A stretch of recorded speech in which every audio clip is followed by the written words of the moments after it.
Welcome to Luca and Miguel. Enjoy the video. You'll begin by confirming prerequisites.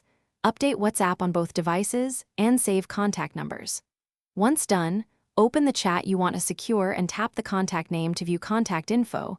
This is where encryption status appears. Make sure your partner's app is updated too, otherwise end-to-end encryption may not apply.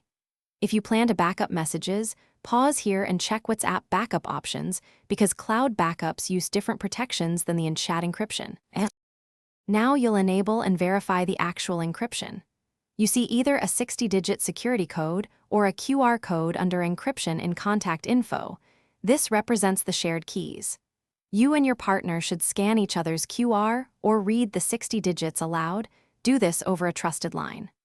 Once the codes match, WhatsApp shows a green shield and marks the chat as end-to-end encrypted. Make sure to repeat verification after reinstalling WhatsApp or changing. Finish by applying any optional protections like disappearing messages or two-step verification to complement encryption. Once you've verified the codes and seen the green indicator, normal messaging is secure end-to-end. If you switch phones or reinstall, re-verify keys because a mismatch can indicate intercepted keys. If verification fails, update both apps, restart devices, and try scanning again. If it still fails, pause sensitive messaging and contact WhatsApp support. One troubleshooting tip: mismatched codes usually mean one party's app isn't updated. Thanks for watching and please subscribe. It's the best investment you'll ever make.